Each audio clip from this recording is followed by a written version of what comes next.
किया था उसका उत्तर इस कथा में चल रहा है। नंदी वाला जो प्रश्न आपने तीसरा करा है उसका उत्तर इस कथा में चल रहा है कि आप कहते हो कि मंदिर से जाते समय नंदी के कानों में कहकर चले जाओ। बैठिए बैठिए बैठिए बैठिए। बहुत सुंदर प्रश्न है आपके, बहुत भाव से और आनंद से आपने करा और जनमानस के कल्याण के प्रश्न है। ये केवल आपके लिए नहीं है, ये सबके लिए इतने जोरदार प्रश्न है। जो गलती भी करते होंगे तो उसको सुधार सकते हैं।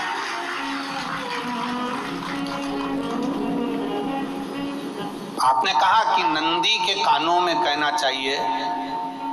लोग हंसते हैं, कहते हैं बताओ वो नंदी के कानों में भगवान को कहना चाहिए। वैसे तो हम आपको एक बात बता दें कि दुनिया के लोग किसी दूसरे धर्म की कभी हंसी नहीं उड़ाते। दुनिया के लोगों को दूसरे का धर्म अच्छा लगता है। दुनिया के लोग सबसे ज्यादा हंसी उड़ाते हैं तो हमारे सनातन धर्म की ही उड़ाते हैं, और जी खुद उड़ाते हैं, दूसरा उड़ाने वाला नहीं होता। दूर के ढोल हमें समझ में आते हैं, उसका धर्म हमें समझ में आ गया, उनका क्या है ऐसा है, आओ कुछ नहीं उनके धर्म में ऐसा है। कितना आनंद हमें दूसरे के धर्म में लग रहा है, और हमारा सनातन धर्म हमको बुरा लगता है। हमारे सनातन धर्म हमें बुरा लगने लगा। अरे भाई, लोग कहते हैं कि नंदी के कान में कहते हो, ये कोई हमारे पुराणों में या शास्त्रों में लिखा है? भगवती बहन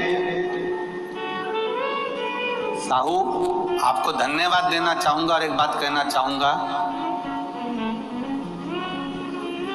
जितनी भी शिव महापुराण के अंतर्गत चाहे उपाय जो बताए जाते हैं कि बेलपत्री ऐसे चढ़ाना, काली मिर्च ऐसे चढ़ाना, चावल ऐसे चढ़ाना, धतूरा का क्या महत्व है, शमी के पत्ते का क्या महत्व है, बेलपत्री के पत्ते का क्या महत्व है, ये जितनी भी बातें बताई जाती हैं ये सब पुराण के अंतर्गत से बताई जाती है। अब दुनिया के लोग इसको चाहे टोटका कह दें, चाहे दुनिया के लोग इसे टोना कह दें, पर पुराण से हटकर कुछ नहीं।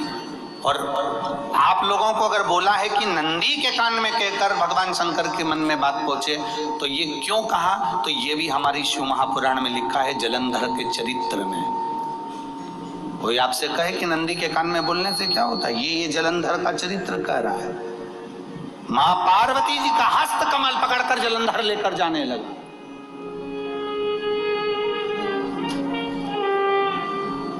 वृंदा का पति लेकर जा रहा।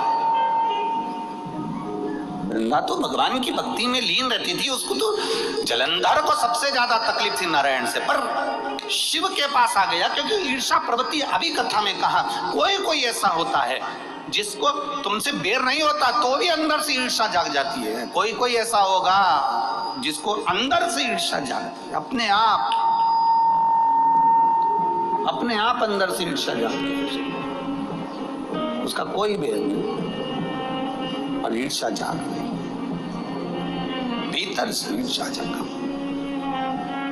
ना आप उससे मिले हो, ना कभी वो आप उसके सामने बैठे हो। कई लोग किसी ना किसी की बुराई करते हैं तो हम लोग पूछ भी लेते हैं, क्यों साहब उनसे मिलकर आए हो क्या तुम? कभी नहीं मिल किया है, कभी उनका सामना हुआ नहीं हुआ, तो फिर बुराई क्यों कर रहा? एक ने कर दी थी इसलिए हमारे ध्यान में था तो हमने भी कर दी। लो,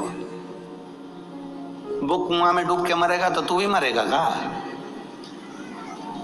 नहीं। नंदी सामने बैठा है, गणेश जी को मालूम पड़ गया, कार्तिकेय को मालूम पड़ गया, मां पार्वती जी का हस्त कमल जलंधर ने पकड़ लिया और लेकर चला। मालूम पड़ गया, तब नहीं रहा गया। गणेश जी को क्रोध आ गया और गणेश जी महाराज आए, शिव जी को जगाने लगे। पिताजी पिताजी पिताजी कर कर जगाया, उठो पिताजी, पिताजी उठिए, पिताजी जागिए, पिता को जगा रहे हैं। भगवान शंकर नहीं उठे, तप में लीन थे। क्या करें हम? जलंधर के पास में इतना बल है, इतना बल है, और पिता की आज्ञा नहीं होगी तो हम कैसे मार देंगे इसको? मारने को तो हम मार दें। माँ ने आज्ञा करी थी कि जलंधर उसको तारकासुर को मार दो, तो कार्तिकेय ने तारकासुर को मार दिया। शिव जी की आज्ञा नहीं तो हम इसको कैसे मारें? क्या करें? सब कुछ गणेश जी ने देख लिया, शंकर जी के ऊपर बहुत बहुत बहुत बहुत प्रार्थना कर कर देख ली, पर शंकर जी नहीं जागे। तब आखिरी में विनायक ने, गणेश ने, जितने लोग आस्था चैनल पर कथा सुन रहे हैं, जितने लोग फेसबुक यूट्यूब पर कथा सुन रहे हैं, इस बात को याद रखना कि नंदी के कान में कहने से क्या होता है वो इस कथा से सीख लेना। आखिरी में गणेश जी को लगा किसको कहूँ, शंकर जी भी तप में है, नंदी भी तप में है, मैं किसको कहूँ? शिव जी को कह के कर थक गया, पिताजी को बोल बोल कर थक गया, पिताजी जागते नहीं। अब मैं किसको कहूं ये बात, किससे कहूं?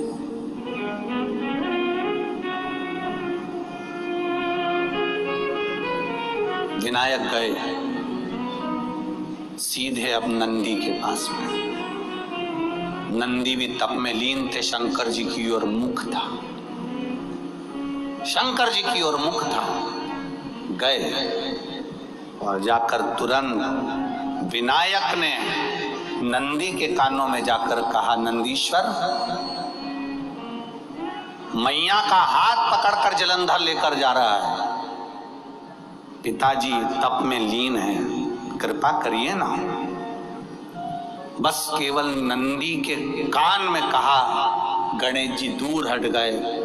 नंदी के कान में कहा, शंकर जी के नेत्र खुल गए, शिव जी के नेत्र खुले। ध्यान देना जरा, इस शिव महापुराण की, आशुतोष शिव महापुराण की कथा, जो कथा यहाँ कही जा रही है, ये कथा पहले के चरित्रों में सुनने को नहीं मिली होगी। जरा ध्यान देना इस संवाद पर, जितने लोग आस्था चैनल पर, जितने फेसबुक यूट्यूब पर सुन रहे हैं। सनातन धर्म की हंसी उड़ाने वाले कह देते हैं नंदी के कान में कहने से क्या होता है, नंदी के सामने जाकर बोलने से क्या होता है, नंदी के पास बैठकर बोलने से क्या होता है, नंदी के पास बैठकर शंकर जी का मात्र दीदार करने से क्या होता है, दर्शन करने से क्या होता है। वो अच्छे से समझ लेना, जो लोग सनातन धर्म पर उंगलियां उठाते हैं वो अच्छे से समझ ले इस बात को।